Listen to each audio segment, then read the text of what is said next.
자, 오늘의 금쪽 같은 내 종목 상담 출발해 보겠습니다. 먼저 문자로 들어온 첫 번째 종목부터 확인해 보시죠. 자, 오늘의 첫 번째 종목 유한양행입니다. 매수가 16만 4천 원이고요.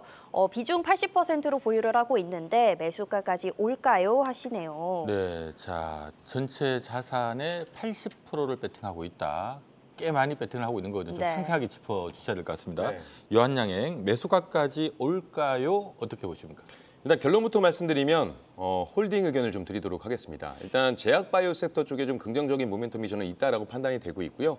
개별적으로 유한양행 자체만으로도 실적적인 부분이 좀 개선될 가능성이 높다라고 보여지고 있어요. 다만 우리 시청자분께서 비중을 너무 많이 보유하셨기 때문에 좀 많이 심적으로 좀 힘드시지 않을까라는 생각을 하고 있습니다. 그리고 매수가까지에 대한 기대감은 가져볼 수 있지만 시간은 좀 걸릴 것이라는 거기 때문에 좀 중장기적인 관점에서 바라보시는 게 좋지 않을까라는 생각을 하고 있고요. 일단 제약바이오 섹터에 대해서 제가 좀 긍정적으로 볼 수 있는 이유는 지금 연준에서 금리 인하에 대한 그 전망이 지금 6월, 7월 떠나서 이제 9월 달에 금리 인하에 대한 기대감이 나오고 있거든요. 그렇다면 이제 대체적으로 금리가 올랐을 때 피해를 봤던 것, 그리고 금리가 내려갔을 때 수혜를 봤던 것들이 성장주인데 대표적인 성장주의 하나가 바로 제약바이오 섹터라고 볼 수가 있겠습니다. 그래서 하반기에 금리 인하에 대한 기대감이 나오면 제약바이오 쪽으로 좀 수급이 좀 들어올 가능성이 높겠고요. 그리고 지금 미국에서 생물보안법 재추진을 하고 있는 부분들, 그렇게 되면은 물론 이제 CDMO 쪽에 대한 부분들이겠지만 제약바이오 전반적으로는 한 번 더 수급이 들어올 가능성이 높다라는 거, 이렇게 좀 매크로 환경적인 부분에서는 이렇게 말씀을 좀 드리겠고요. 개별적인 이 유한양행만 봤을 때는 지금 재무제표상 1분기 흑자 전환을 했습니다. 그리고 2분기는 좀 더 좋아질 것으로 판단이 되고 있어요.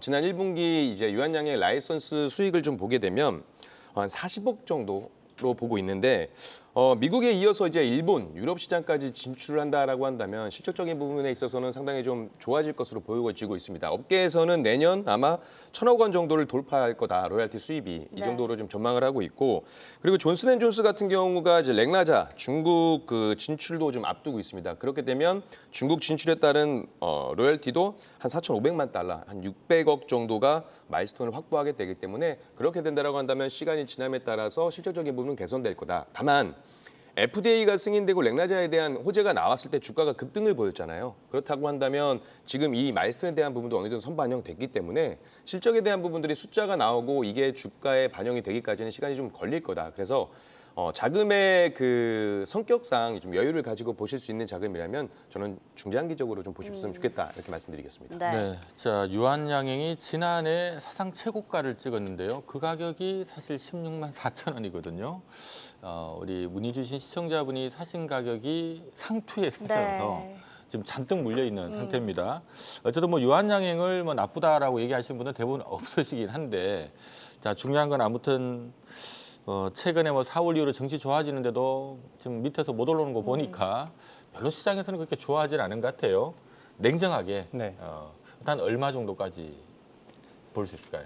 길게 본다면 저는 그래도 20만 원은 좀 볼 수 있지 않을까 개인적으로 생각을 하고 있는데, 앞서 이제 전태지 대표님께서 유한양행에 대한 어떤 투자 포인트는 잘 말씀해 주신 것 같습니다. 뭐 레이저 티닙에 대한 또 존슨앤존슨과의 이 개발 완료된 협력 관계라든지, 아니면은 또 이제 길리어드와의 어떤 그 원료 수출에 대한 포인트들, 그로 인해서 이제 마일스톤 받는 것들에 대한 것들을 감안해 보면은 앞으로 이제 2028년 정도에 순이익 추정되는 게 5,500억 정도가 됩니다. 근데 지금 현재 올해 예상되는 어떤 실적 기준으로 말씀을 드려보면은 PER이 한 60배 정도 지금 평가를 받고 있는데 2027년, 28년으로 갈수록 영업이익단이 3배 이상 증가가 되거든요. 그렇게 됐을 때 EPS 자체도 뭐 지금 현재보다 한 4배 이상 좀 올라갈 수 있는 구간이 되기 때문에 28년도에 추정치를 PER을 고려해 보면 한 32배, 지금보다 2배 정도는 밸류적으로는 더 올라갈 여건들이 충분하다. 그래서 지금 현재 주가가 10만 8천 원 구간이기 때문에 저는 개인적으로 2027년, 28년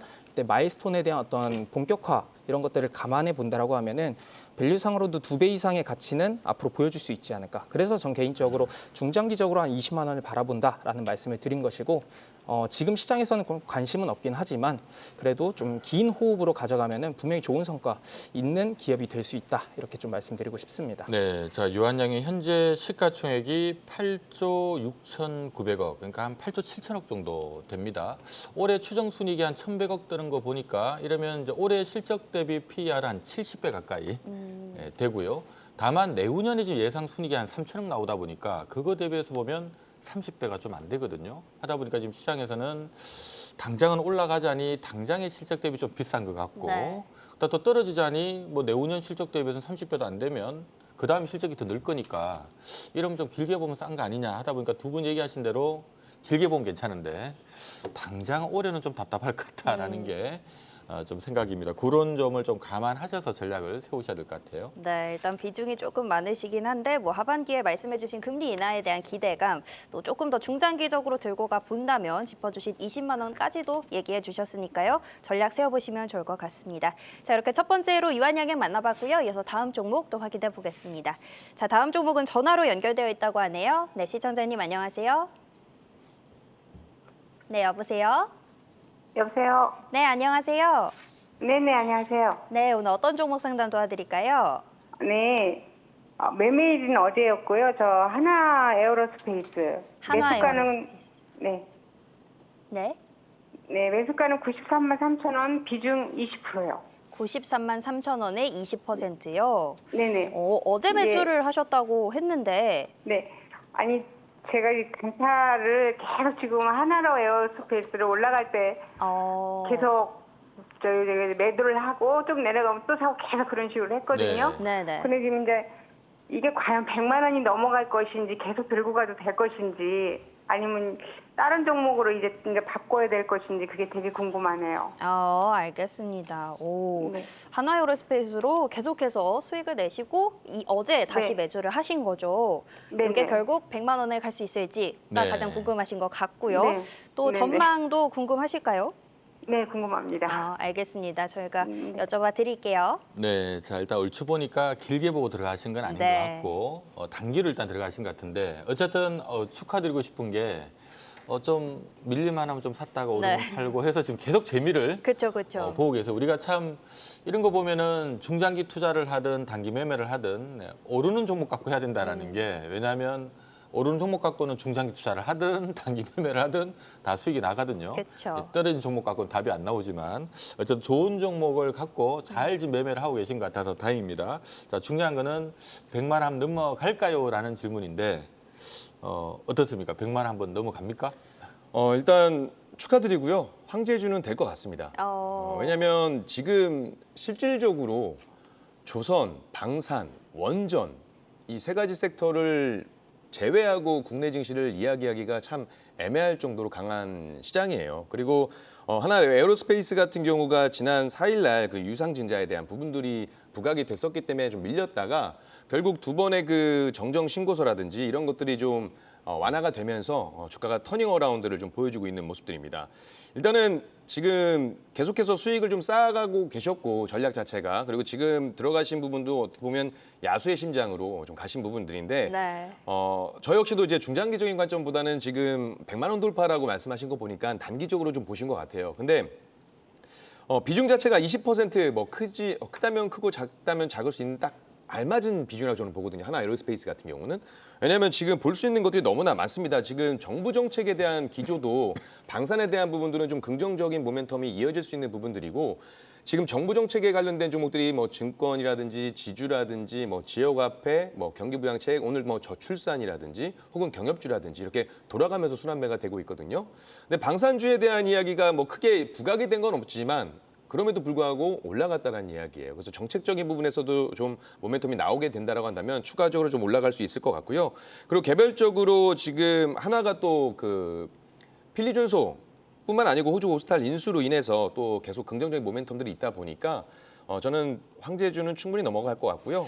그 단기로 보기보다는 그래도 조선방 추세가 지금 정배열 추세를 그대로 이어가고 있는 모습들이거든요. 그렇다면 일단 단기 이평선 딱 깨고 데드크로스 되기 전까지는 저는 그냥 쭉 끌고 가시는 게 좋다. 일단 네. 수익이시니까 편안하게 보셔도 될 것 같고요. 지금 가격대에서 손절 잡는다고 하더라도 한 마이너스 5% 정도만 잡고 보시면 다시 한번 좋은 결과 있지 않을까 생각이 되고 있습니다. 네, 자 우리가 일반적으로 주가라고 하는 것은 이익이 느는 것만큼 오른다라는 얘기가 있는데요. 지금 하나 에어로스페이스가 불과 3, 4년 전에 연간 영업이익이 한 3천억 하던 회사인데 올해 예상 영업이익이 3조거든요.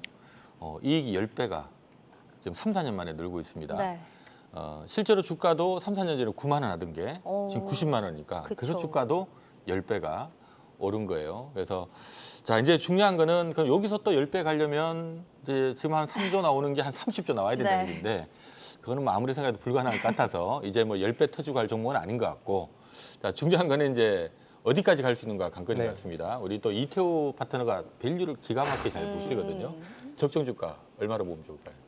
좀 부담스럽긴 한데 그래도 저도 황제주는 갈 것 같습니다. 네. 110만 원 정도에서 뭐 105에서 110만 원 정도 충분히 가지 않을까 싶은 게 말씀해주신 것처럼 올해 영업이익 자체가 3조 원을 돌파를 했고 이제 내년에도 마찬가지 수준을 좀 유지할 거로 기대가 되는데 일단 업황 자체를 보게 되면은 뭐 중동과 이제 동유럽 중심의 수출 파이프라인은 거의 확정시 되어 있습니다. 활성화될 것들이 확정시가 되어 있다 보니까 올해, 내년, 그리고 내후년까지의 영업이익단에서의 이익률 자체가 굉장히 높을 것으로 뭐 거의 기정사실화되어 있다라고 보셔도 무방하죠. 근데 중요한 부분은 지금 이 우리나라의 하나 에어로스페이스라든지 K방산뿐만 아니라 유럽의 방산 기업들 같은 경우도 굉장히 수주 모멘텀들이 늘어나면서 기업들의 실적이 굉장히 많이 늘어났거든요. 그래서 글로벌 이 피어 그룹에서 유럽 방산 쪽의 어떤 평균 PR을 보게 되면은 한 30배 정도를 평가를 받고 있는데 그거에 비해서 하나 에어로스페이스가 절대 뭐 수익성이 떨어지는 것은 아니지만 올해 그리고 내년 예상되는 뭐 PR 수준이 한 22배 내외 정도로 현재 평가를 받고 있습니다. 다시 말해서 그 경쟁사와 거의 비슷한 수준의 이익성을 보여주지만 여전히 주가적인 측면에서는 저평가 매력이 있다. 이렇게 좀 보시면 될 것 같기 때문에 충분히 100만 원 이상을 좀 바라볼 수 있는 여지는 있다. 이렇게 정리를 해보시면 될 것 같습니다. 네. 네. 자, 우리가 사실 이 PER이라고 하는 게 참 귀에 붙이면 귀걸이고 코에 붙이면 코걸이가 돼버리기 때문에 네. 왜냐하면 이게 올해 실적 기준으로 PER을 넣느냐 또 내후년 실적 기준으로 PER을 넣느냐에 따라 PER이 막 달라져 버리거든요. 아무튼 좀 업계 시각을 참조를 하시면 지금 하나 에어로스페이스는 이제 올해 예상되는 영업이익이 한 3조 정도 되고요. 순이익은 한 1조 6천억 정도 네. 추정이 되고 있습니다. 이제 내년 말고 내후년에 예상되는 영업이익이 4조 5천억이고요. 순이익은 한 3조를 조금 넘길 걸로 보고 있거든요. 오. 그래서 지금 시장에서는 내후년 2027년도 실적 대비 몇 배가 적당할까 했을 때 그게 뭐 실적 피크가 아니라 앞으로도 계속 성장할 거니까 그거 대비 그래도 15배는 줘야 되는 거 아니야 하는 게 업계 지금 시각이에요. 네. 그러면 시가총액으로 한 사람 한 50조 나오거든요. 네. 그럼 50조면은 이게 주가로 한 사람은 그게 110만 원입니다.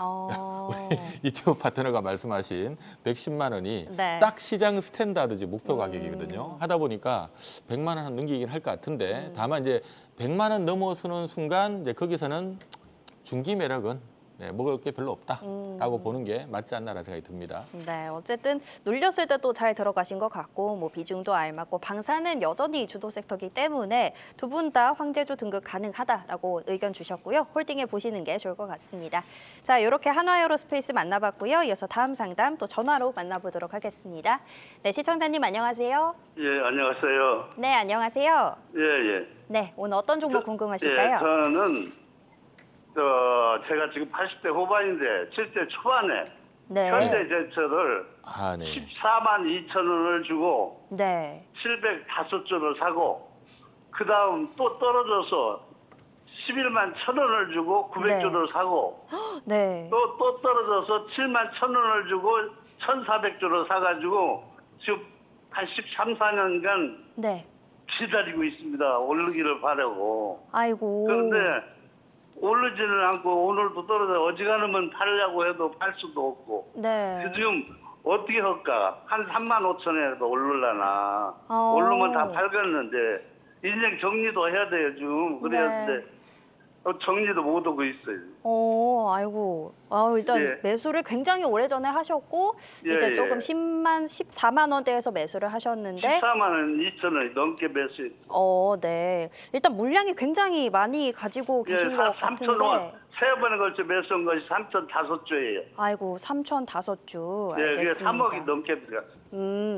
그러면 요거 어쨌든 대응 전략이 꼭 필요할 것 같아서 저희가 빠르게 잡아봐 드리도록 하겠습니다. 예, 감사합니다.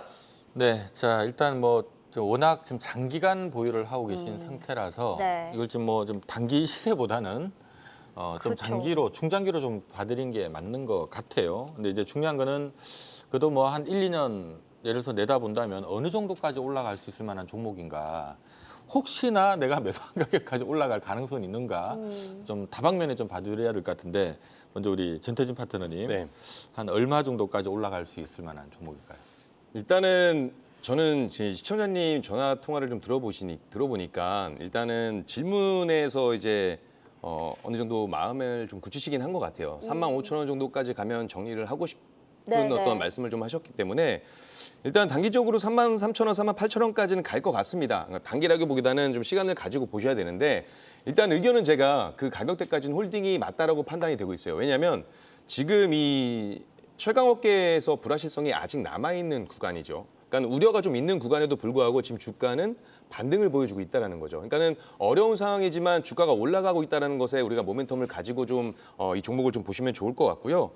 일단은 현대제철이 포스코와 다르게 조금 더 그 지금 공장 가동도 전면 휴업을 하고 있고 그리고 감원에 대한 부분들이 나와주고 있거든요. 포스코와 달리 좀 더 힘들었던 부분을 보게 되면 현대제철 같은 경우는 내수와 수출 비중을 봤을 때 상당히 좀 차이가 있습니다. 내수에 굉장히 많은 그 비중을 차지하고 있어요. 그래서 중국의 그 철강 관련해서 공급 과잉에 대한 부분들이 나오면서 내수 부진에 대한 이야기까지 나오면서 철강 업계가 상당히 안 좋았던 부분들인데 그럼에도 불구하고 지금 주가가 반등을 보여주고 있다는 건 저는 굉장히 유의미하다라고 보고 있습니다. 특히나 최근에 이 반덤핑 관세에 대한 부분들이 나오게 되면 결국 우리나라 철강 업계에서는 반사수혜를 얻을 가능성도 있고요. 그리고 지금 국민연금에서 현대제철 매수를 좀 해주고 있어요. 그렇다면 아무래도 주가에 대한 상승에 베팅을 하고 있다라고 보시면 좋을 것 같습니다. 그리고 하나 더 말씀드리면 미국 관세에 대한 부분들도 부담이 될 수밖에 없는 상황인데 지금 미국 멕시코하고 협상이 되고 있는 부분들을 좀 보게 되면 쿼터제에 따라서 어떻게 보면은 그 관세를 면제할 수 있다라는 쪽으로 협상을 하고 있는 지금 모양새거든요. 그렇다면 미국 멕시코에 따라서 이 쿼터제로 된다라고 한다면 물론 이제 우리나라도 과거에 쿼터제를 했지만 이게 모멘텀 매개체가 돼서 우리나라도 관세를 좀 면제할 수 있는 그런 방향이 나오지 않을까라는 생각을 하고 있습니다. 그래서 저는 일단은 지금은 홀딩이 맞다라고 보여지고 있고요. 저는 올해까지는 38,000원까지 충분히 가지 않을까 이렇게 네. 말씀을 좀 드리고 싶습니다. 네, 자 어쨌든 뭐 최근에 다행스러운 부분은 단기적인 어떤 주가 흐름, 특히 4월 이후로 주가 흐름이 아주 지금 좋거든요. 지금 분위기가 계속 더 달리는 지금 그런 분위기라서 우선 일단 뭐 급하게 손댈 필요는 없을 것 같습니다. 자, 어느 정도에서 끊어주느냐 하는 게 이제 중요할 것 같은데, 자 일단 지금 얼추 봐도 지금 정권사에서도 목표가 평균이 한 39,000원 라인인 것 같거든요. 이태호 파트너께서는 한 네. 얼마 정도 보십니까?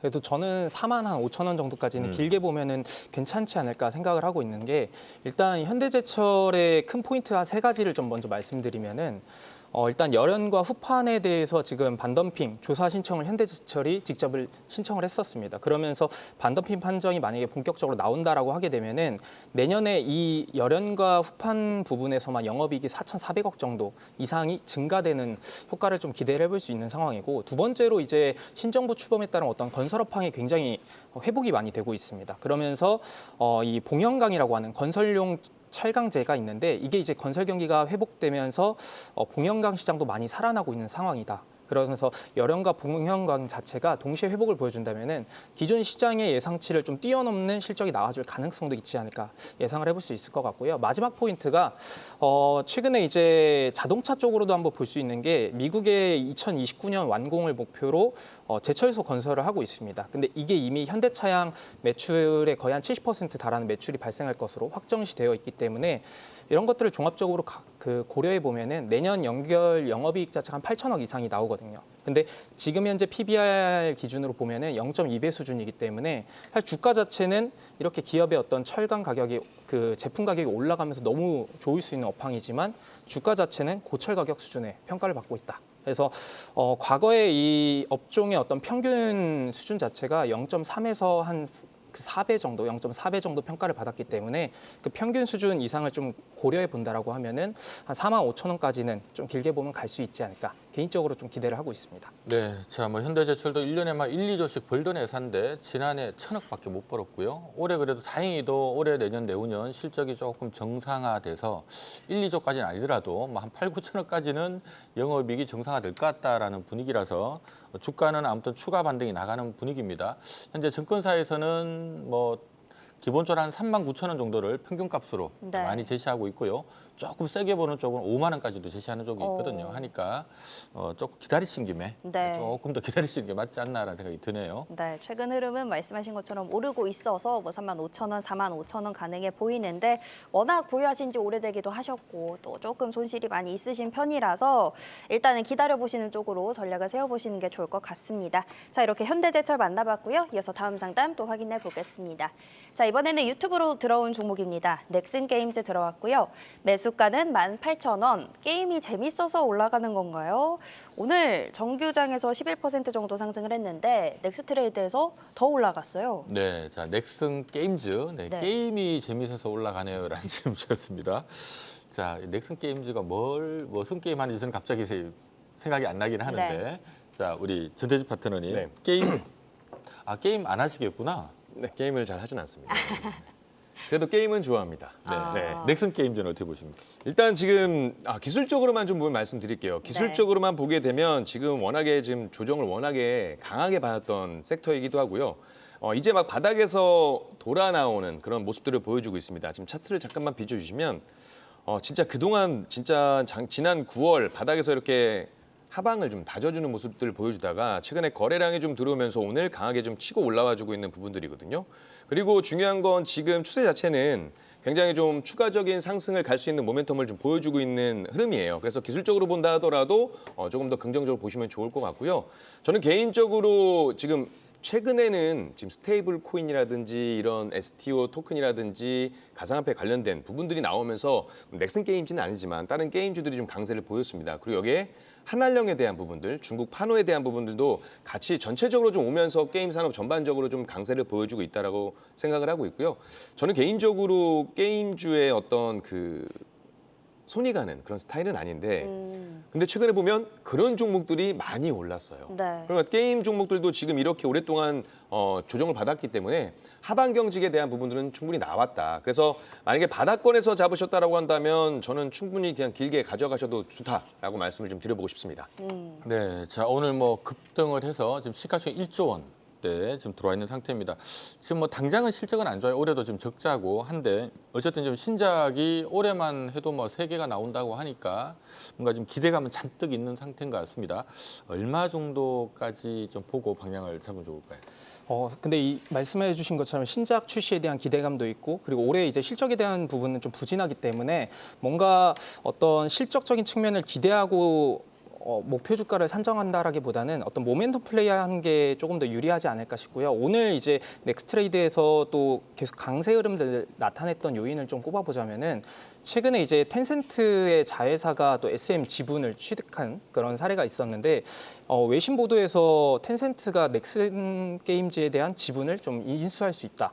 최대 이제 한 20조 정도 규모로 인수할 수 있다라는 그런 소식들이 들려온 것 같습니다. 그래서 이러한 이슈플로에 따른 주가 상승이기 때문에 좀 단기 관점으로 저는 개인적으로 접근을 해보시면 어떨까 싶고요. 만약에 하반기에 어떤 우리나라 게임 업황의 신작 출시가 다수 예정이 되어 있고 넥슨 게임즈 또한 마찬가지의 흐름들이 있는데 지난 퍼스트 디센던트였나요? 그 게임처럼 마찬가지로 신작 출시 전에 어떤 베타 서비스를 할 때 유저에 대한 반응들이 좋다라고 하면은 그때 이제 다시 한번 좀 문의를 주시면은 해당 밸류에 맞게끔 좀 목표 주가를 산정을 좀 도와드리는 쪽으로 한번 말씀을 드리도록 하겠습니다. 네, 이게 지금 뭐 실시간으로 막 올라온 종목이다 보니까 갑자기 오늘 왜 이렇게 올랐지? 저도 지금 아직 파악이 지금 안 되고 있는데요. 네. 어쨌든 자 이게 항상 보면 한 10,000원대 있다가 갑자기 뭐 꼭 1년에 한 번씩은 한 25,000원까지 훅 갔다가 지나 보면 또 내려와 있고 계속 이랬던 종목인데 네. 자 갑자기 어쨌든 오늘부로 발동이 좀 걸린 것 같은데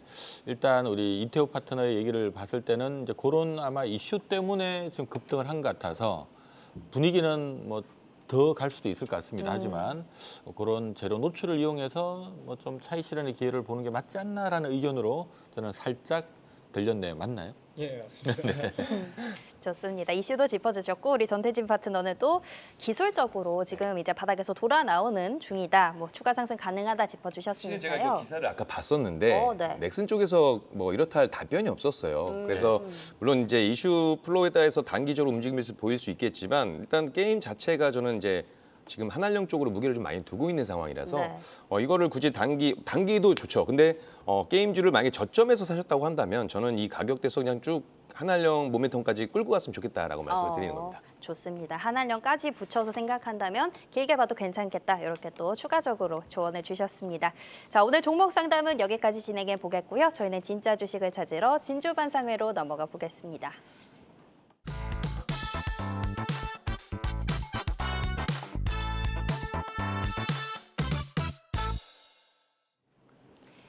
자, 오늘 두 분이 선정한 진주 같은 종목들 바로 확인해 보겠습니다. 먼저 단기 종목 먼저 살펴보겠습니다.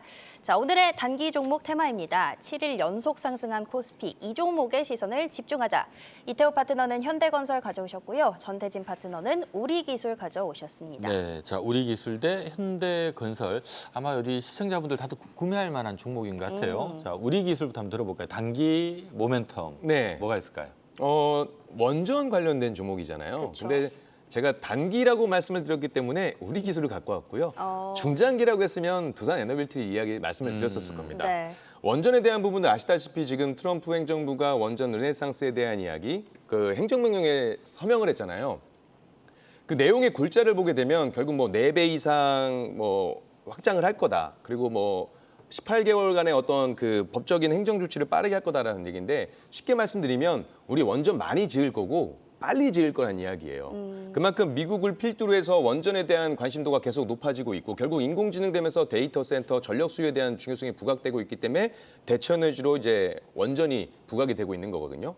특히나 탈원전을 했던 유럽 국가들도 지금 탈원전을 하고 있는 상황이니까 이 원전에 대한 중요성과 관심은 좀 지속될 것으로 보여지고 있습니다. 다만 여기에서 두산 에너빌리티 같은 경우도 단기가 좀 많이 급등을 했던 모습들이 있기 때문에 차익 매물에 대한 부분들은 분명히 있을 거예요. 그래서 저라면 조정 시 두산 에너빌리티 같은 경우는 공략하겠지만 지금 이거는 단순하게 단기 목적으로 좀 봤기 때문에 네. 좀 가볍게 틀 수 있는 종목, G2파워라든지 우리기술 같은 종목을 가지고 나와봤고요. 우리기술 같은 경우는 이제 종목 차트를 잠깐 보면서 말씀드리면 기술적으로 보게 되면 오늘 이 2,620원 종가에 마무리가 됐습니다. 딱 보게 되시면 이 2,600원대가 강하게 좀 저항대로 잡아주고 있는 부분인데 그렇기 때문에 이 매물대가 소화가 되고 돌파가 된다라고 한다면 오히려 저는 단기적으로 한 번 더 시세가 나와줄 수 있는 부분들이고 지금 아까 말씀드린 것처럼 조방원, 조선 방산 원전을 이길 수 있는 자 누가 있을까? 파죽지세, 네. 달리는 말에 올라타자 이렇게 말씀드리고 싶어서 우리 기술은 좀 단기적으로 대응하시자 이렇게 말씀드리도록 하겠습니다. 네. 네. 자 오늘 뭐 우리 원전 관련주도 오늘 아주 핫했고요. 그쵸. 우리기술도 저는 그 상한가 가는 줄 알고 보고 있었는데 근데 어쨌든 간에 오늘 고점대가 와장창 무너졌습니다. 그래서 일단 오늘 얼추 좀 물린 분들 좀 있겠구나 생각이 좀 드는데 네. 어쨌든 이슈가 살아있다고 하니까 뭐 이런 것도 뭐 매물 좀 나오는 거 이용해서 한번 단기 한번 기회를 노려보자라는 의견으로 보시면 좋을 것 같습니다. 자 현대건설은 저는 정말 이 현대건설이 이렇게까지 올라오리라고는 좀 생각도 못했는데 맞아요. 어떻습니까? 단기적으로 더 갈 수 있는 건수 뭐 어떤 내용들이 있을까요? 방금 전태진 대표님께서 네. 그 이제 파죽지세 이야기를 해주셨는데 저도 원전은 파죽지세의 흐름 계속 이어가지 않을까 싶은데 지금 원전 섹터의 어떤 대장주 대마불패이기 때문에 꼽자면은 현대건설이지 않을까 싶습니다.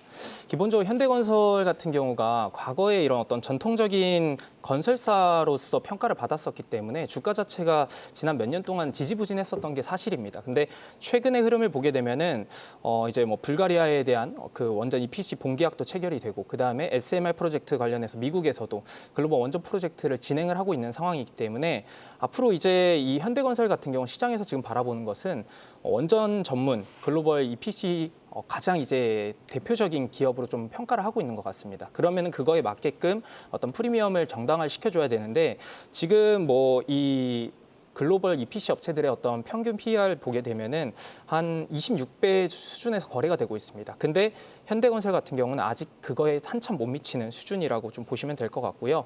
뭐 PBR 같은 경우도 평균이 한 3배에서 이제 4배 요 사이 구간대에서 움직임 가져가고 있는데 여전히 1배 수준에서 움직임을 가져가고 있다. 그래서 현대건설 같은 경우는 역시나 앞에서 이제 하나 에어로스페이스와 비슷한 결로 말씀드리면은 피어 그룹 대비했을 때 여전히 저평가 매력이 높기 때문에 저는 개인적으로는 9만 원 이상을 좀 바라보시는 것도 네. 지금 단기간에 이 엉덩이가 무거운 종목이긴 하지만 더 갈 수 있다 이렇게 좀 보고 있습니다. 네, 자 작년 연말까지만 하더라도 현대건설 정말 좀 많은 사람들이 욕했던 종목이거든요. 네. 수년간 빠져가지고 올라오지도 않고, 근데 갑자기 이제 올해 들어서 방향을 한번 바꾸더니만 요즘 뭐 거의 쉬지 않고 올라가고 있습니다. 저도 현대건설은 사야 되겠는데 쳐다보니까 도저히 손은 안 가고 그래서 건설 ETF 사가지고 들고 있는데 네. 덕분에 잘 가고 있습니다. 좋습니다. 현대건설 작년인가 올해 초에도 말씀을 하셨던 걸로 기억을 하는데. 그렇죠. 4분기 실적 발표했을 때 네.